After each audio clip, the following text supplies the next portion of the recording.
any city, in any country. Go to any residential alleyway or street in a metropolis.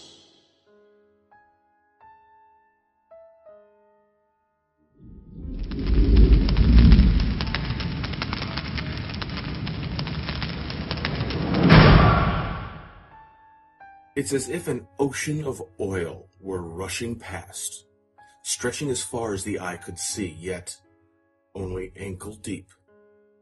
Even the sky seems stained black. She is only a lone white figure standing amongst it, undisturbed by the freezing black water rushing over her bare feet. Her white robe dangles in the waves as well, but remains dry. It's been many months since a strange man entered her river to ask her why. He asked her why the pendulum swung, and then she told him the tale. He began to cry and wail heavily.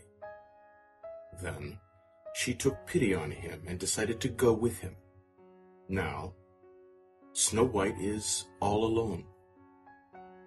Suddenly, a sound of nails on brick pierces her ears as she cringes from the noise. At the same time, a large white tear appears before her in the air. From it, a few white flakes flutter and fall into the dark water to be swallowed up. The light shining from this tear in space taunts her as she moves forward through the dark water. Hesitantly, she pokes a finger through, feeling cool and crisp wind on the other side. From this light, something calls to her clearly. Then a determined look crosses her face, and she shoves both her hands into the tear and rips it wide open. A burst of snowflakes swamp against her, but she just inhales and leaps forward.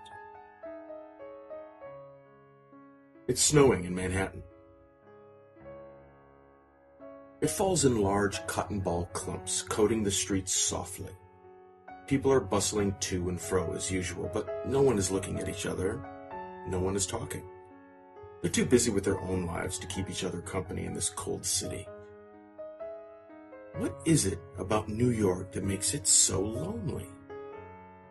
Perhaps it's one of the side effects of winter fully setting in, or because, as the business capital of the country, no one here had the time to connect.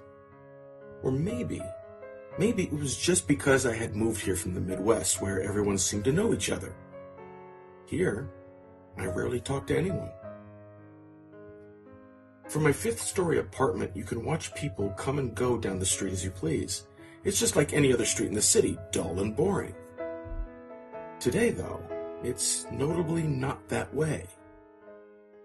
The white woman throws it all off.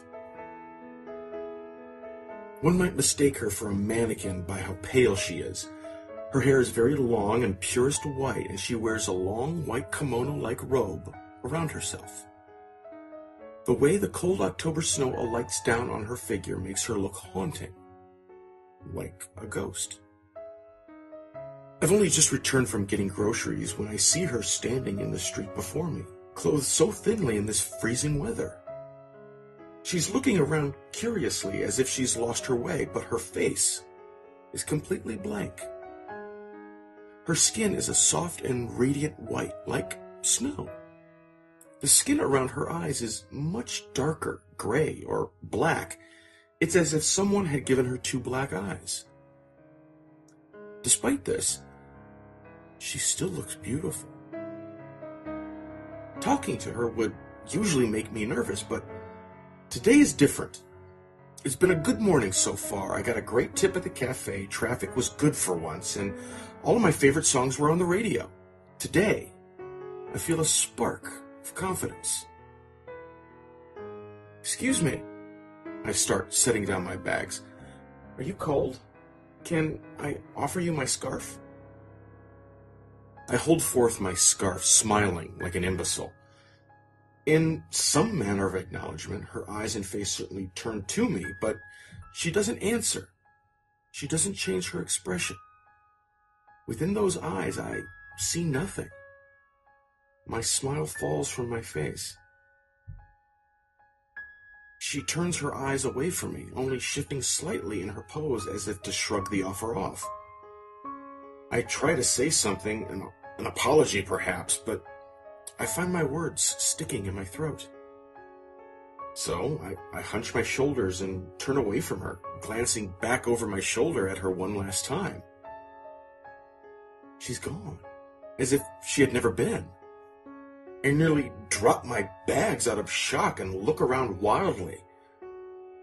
Perhaps she had simply slipped around a corner into an alley. If that hadn't been enough, I see something else out of the ordinary. Right in the spot she had been standing, something had been scratched into the brick wall.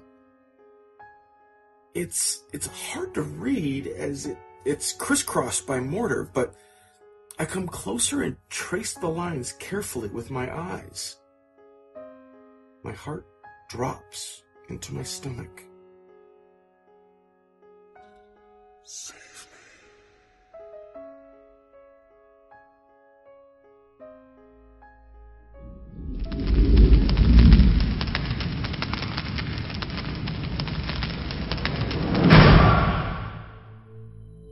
Searching. File found. Date, January 13th, 2008. Author, J. Quincy. Everyone has something that's important to them. An heirloom, a trinket, even something they see in a store one day and they feel they must buy. That object becomes a part of their identity, a part of what defines them. Some objects are different. There are some people who protect an item a little too closely, who shun social contact in preference for their precious item. These people might travel a lot, but you never know where they go. They go from city to city, visiting the oddest of places: mental institutions, hospitals, rehabilitation clinics. You might see them carrying instructions with them that they won't ever let you see. They'll go into these places and ask for someone. They might come out much later with something in hand. If you ever know such a person, it might be too late for you. This person is a seeker. Welcome to our world, and abandon all hope. Does this woman even exist? No matter how many people I ask, no one knows about her. For 2 months, I roam all over Manhattan, but like a ghost, it's as if she were a passing vision. I go to the hospitals first, hoping she had gone there if she was in trouble. I describe her carefully, but they say they would know if someone who looked like that were admitted. I go to the local police stations next, but same situation repeats itself. By now, it's driving me mad. She stood out too much. The way she seemed to have come from nowhere before disappearing again. Somebody must know something. Although I'm frustrated, I'm exhilarated at the same time. I had long grown tired of my life here, and now I feel like a detective. The white woman appearing before me was the oddest thing I've ever seen, and the search for answers is giving me almost more energy than I can handle. But despite going out to look for her on whatever spare time I can get from my lousy job, I've come home empty-handed every night. Luckily, I've never been the kind of person to just give up. Since I can't find anything on the streets, I instead turn to the internet. I end up spending an entire day searching through websites, using a combination of terms to describe her. Most of the hits are a waste of time, so I try adding the location. Now I'm down to only a few hits, and one of these sites is extremely strange. It comes up as unavailable, and I pound the refresh button in frustration. To my surprise, a forum then appears, and I begin to investigate. For being somewhat hidden, it gets a modest amount of traffic. The creepiest part of it is that it looks like everyone is talking in code. I sit carefully through the forum for an entire day before I'm able to really construct what it is they're talking about. Most of the discussion revolves around a set of objects. I glance quickly through the posts until I find what I'm looking for. In breathless anticipation, I read about a member called Cox, talking about a woman with white hair, white skin, white clothes, and black eyes. Cox, 10/14/08, Tuesday. Has anyone else seen Snow White? Where's the last place someone saw her? Several members discuss where she might be, and most think she's around New York. I laugh out loud, hardly able to contain my excitement as I reply as fast as I can. Cree Hannon, 10/14/08, Tuesday. I'm not sure where she is now, but I have seen her. I tell them where in Manhattan she had appeared. Perhaps I can find out who she is if we help each other track her down. Who was she? Where had she gone? The forum is peculiar, without a doubt. I'm not sure what objects the forum's talking about and what it has to do with the woman I saw outside my apartment, but I need any answers I can get. It isn't very long before I get a message from one of the other members. To my surprise, all it contains is a phone number. I recognize it as a local number and hesitate to pull out my phone. There's no way it could be unsafe, right? It's just a simple phone call. So, I dial the number. Hey, Comes the voice. so, Snow White. You've seen her in Manhattan then? Where? I pause before I can answer. His voice is flat and gravelly, and he already seems odd to me. How much can I tell him safely? She was outside of my apartment. Perhaps it's just because of the oddness of the situation, but my speech stiffens like ice. I try to relax. 2 months ago. 2 months ago? That's the earliest sighting so far. We'd like to know more about where she is now, but maybe it's for the better if she hasn't turned up, right? He seems to be joking, but he's left me confused. It's for the better if they don't find her? How many have you got, anyway? He asks, much quieter. His voice has changed now. It becomes deeper and quieter. It makes a chill run up my spine. I'm sorry. How many what? Objects. How many? Objects? I pause. Oh, no, I don't know about any of that. I just found that site to ask about the woman. I don't have anything to do with that object business. For several moments, I do not hear a thing. But just as I'm about to ask if he's still there, though, he speaks to me in a sharp hiss. No objects? You mean to say you don't know about anything? Not really. Why would she be following someone who's not a seeker? Following me? She wasn't following me, I say. I thought you all were looking for her. We don't want to know where she is because we want to find her. We want to know so we can avoid her.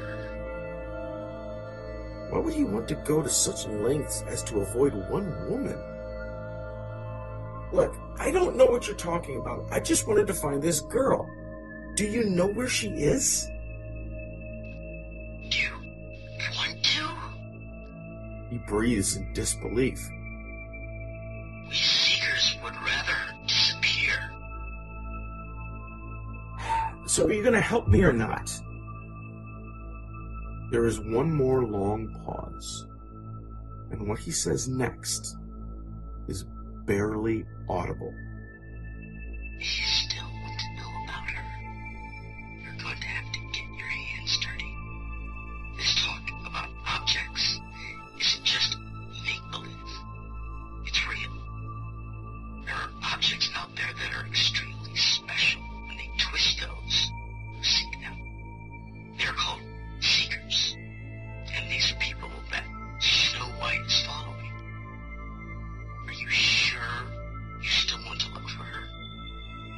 For the first time, my exhilaration of the search can't be found. Instead, what this man has said to me gives me a slight amount of trepidation. It's only after he's finished speaking that I realize I've been holding my breath. After a short pause, I say, yeah. And call me back after you're a little more educated. He hangs up the phone. My fists clench a little in frustration. This man was completely serious about these special objects. The whole thing is weird, but if I want to find the white woman, I would need to read into it more.